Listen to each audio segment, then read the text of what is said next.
Hello students, I welcome all of you in today's lecture. Okay, in the last lecture, we have completed 1.3 poem, Have You Ever Seen? And as I earlier told you, the poem is based on puns. Puns किसे कहते हैं? जिसका word एक है लेकिन meaning जो है वो अलग अलग है. तो ऐसे बहुत सारे puns हमने Have You Ever Seen poem में देखे थे. We have completed the poem in the last lecture. And now today we will learn some activities on page number 13 and page number 14, and after that we will start 1.4. Okay, so first we will learn page number 13. There are some activities, English workshop as you know, and there is a table. Okay, table is given to you, stanza, word, one meaning, other meaning. One example is solved for you. जैसे कि पहले first stanza में word है bed. Now we are learning about puns. We are learning about homograph. Okay, जैसे कि पन है या होमोग्राफ उसको आप बोल सकते हो. So we are learning about homograph and we have to write the contextual meaning and the other meaning in that table. जैसे पहले एग्जाम्पल में आपको बताया गया है. फर्स्ट स्टांजा में जैसा पहला वर्ड है बेड. सो बेड क्या है? One meaning piece of furniture, other meaning bottom of river, sea and etcetera. वैसे फर्स्ट स्टांजा में सेकंड वर्ड है हेड. ओके, अब जैसे कि हमने हेड लिया. ओके, तो हेड का मीनिंग क्या है? It is the human body part. First meaning human body organ और ह्यूमन बॉडी पार्ट. और दूसरा जो मीनिंग है वो क्या है? It's a part of hammer. Okay, मतलब पहला जो है उसके दो मीनिंग हम लिखेंगे. हेड का पहला मीनिंग क्या है? Human body part. ओके, ये पहला मीनिंग है. और दूसरा meaning a part of hammer. A part of hammer. तो ये हो गए हेड के दो मीनिंग. थर्ड वर्ड हम लेंगे फुट. Okay, foot. तो फुट के भी हमें दो मीनिंग लिखने हैं. ठीक है, तो दो मीनिंग क्या है? जैसे कि पहला फुट हमें पता है, पहला फुट लेग पार्ट. ओके, पहला मीनिंग हो गया उसका लेग पार्ट. और दूसरा मीनिंग जो दिया गया है base of mountain. Okay, head human body part, head a part of hammer. दूसरा foot it is a leg part and foot base of mountain. तो इस तरह से आपको होमोग्राफ दो दो मीनिंग जैसे लिखने हैं. तीसरा वर्ड में बोलता हूं. तीसरा वर्ड है hose, HOSE, hose. What is the meaning of hose? It is a pair of stocking. Hose means a pair of stocking. Stocking जैसे आप पहनते हो ना, दो स्टॉकिंग आते हैं, जैसे टाइट क्लोज होता है. It's a pair of stocking. और दूसरा है ट्यूब, जो आपको पोएम के बाजू में दिया गया है. तो इस तरह से आपको होमोग्राफ का one meaning and other meaning उस टेबल में लिखना है. पहला स्टांजा का मैंने सब बता दिया. दूसरा और तीसरा स्टांजा आप घर में लिखो. तो पेज नंबर 13 यहाँ खत्म होता है. पेज नंबर 14 पे एक्टिविटी क्या है? Page number 14, write 2 lines from this poem which you find most humorous. Most humorous, most funny. जो लाइन्स आपको बहुत फनी लगती है, ह्यूमरस लगती है.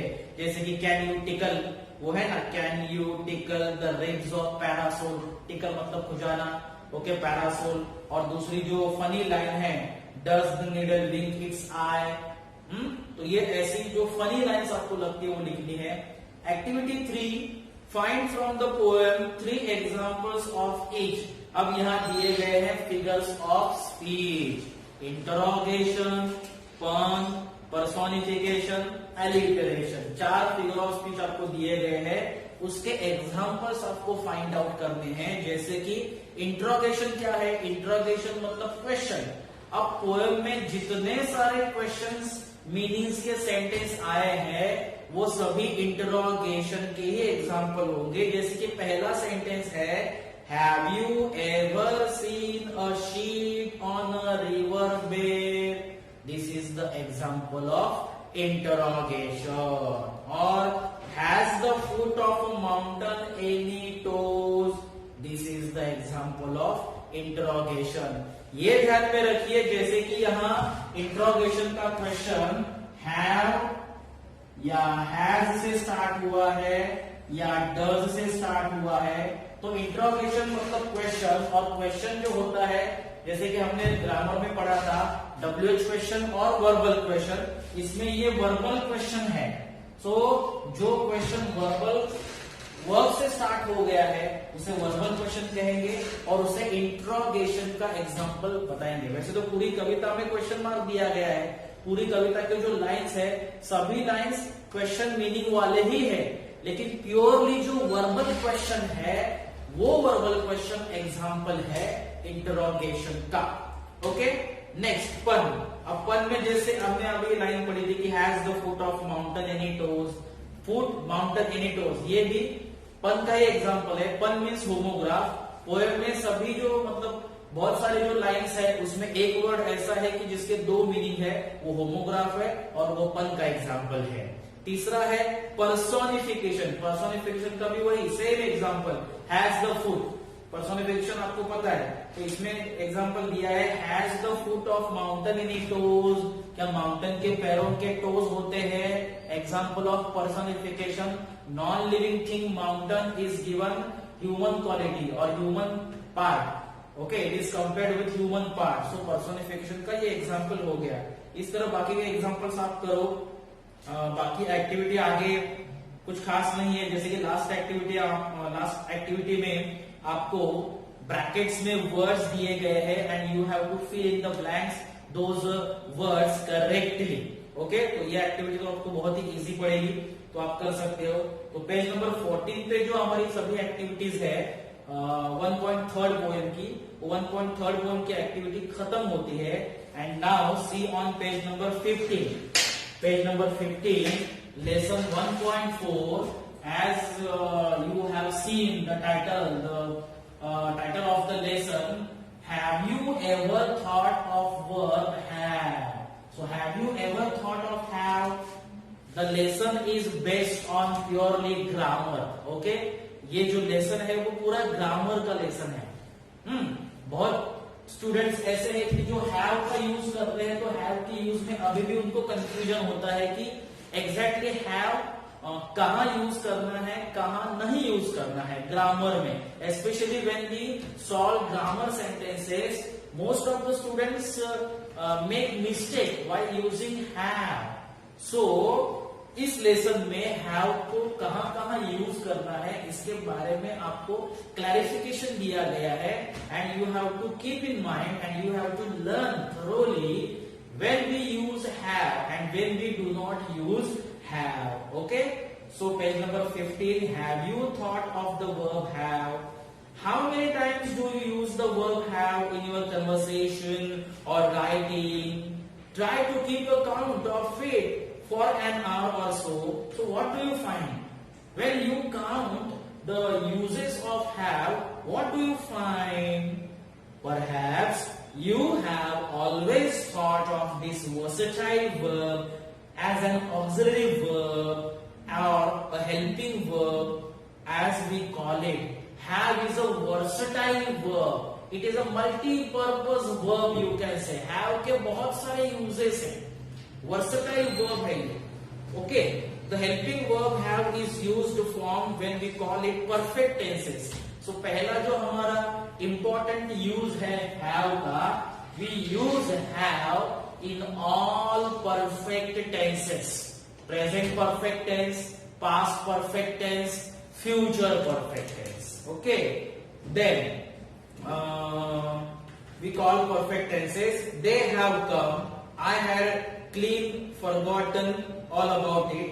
To make negative sentence, negative sentence के लिए they haven't come, I hadn't forgotten it. But as the main verb, it is used to mean much more than thing. अब जो हमने मतलब सेंटेंस पढ़े थे कि they haven't come, I hadn't forgotten, यहाँ have और had का जो यूज है as a helping verb किया गया, but इस हैव को जब as a main verb in the sentence use किया जाता है तो इसका मीनिंग बहुत कुछ है. It is a much more in meaning when have is used as a main verb. Here are few examples we use frequently. जैसे कि फर्स्ट जो है फर्स्ट बॉक्स हम पढ़ेंगे. In the following sentences have indicates possession और ownership of something. possession है ना, हमारे पास बहुत सारी चीजें हमारी ओन होती है, हमारी प्रॉपर्टी होती है. possession और ओनरशिप ऑफ समथिंग. एग्जांपल दिया है, my friend has a pet cat, my friend has a red car, she has a beautiful dress. Okay, जैसे कि I have a new pen, I have a new car, I have a new shirt वगैरह वगैरह. Do you have a cycle? Do you have red pencil? Do you have blue pen or black pen? वगैरह वगैरह. Our school has 6 computers. Our school has 10 school buses. Our school has 2 laboratories. वगैरह वगैरह. The municipality has 6 vans and 2 cars. The municipality has 10 buses and 2 vans or 2 cars you can say. So possession और ownership दिखाने के लिए दूसरे box में in some cases have is used to indicate relationship. Relationship दिखाने के लिए, जैसे कि I have 2 sisters, I have 1 brother. Okay, then the couple do not have children. Okay, they do not have any children और they do not have any child or they do not have daughter, they do not have son. Okay, I don't have a brother, I don't have sister, I don't have brother, I don't have a pencil वगैरह वगैरह. Okay, अब पहले box के नीचे वाला जो box है वो box we also use have to refer to events, activities and experiences. जैसे कि I am going to have a bath in the river, I am going to have a lecture in the class, I am going to have a lecture in school, I am going to have marriage ceremony वगैरह वगैरह. Let us have a party for your birthday. Let us have a party. Okay, let us have a lecture in the class. The class has a short break. Has or have, जैसे कि आपको पता है. Did you have a good time at wedding? I have a meeting this evening. So ये अलग अलग uses है. अब जो सेकेंड बॉक्स है उसके नीचे वाला बॉक्स हम देखेंगे. We also use have to refer eating or drinking. Eating और drinking के यूज के लिए भी have को यूज किया जाता है. We have a breakfast at 8 a.m. or we have a tea at morning. Okay, we have lunch in the afternoon. We have lunch at 1:30 p.m. वगैरह वगैरह. Have a slice of cake, have a tea, have a biscuit वगैरह वगैरह. What would you like to have, tea or coffee? What would you like to have? Cold drink, tea, coffee जैसे हम मेहमानों को पूछते हैं. Can I have a glass of water वगैरह वगैरह. And have is also used to refer. अब last वाला बॉक्स हम देखेंगे. Have is also used to refer a medical or physical condition. Medical और फिजिकल कंडीशन के लिए भी उसको यूज किया जाता है. जैसे कि I have a headache, I have a toothache, I have a body pain वगैरह वगैरह. कि he has a toothache, he has a fever, he has a cold, he has a cough वगैरह वगैरह. He has a cold, grandmother had a heart attack.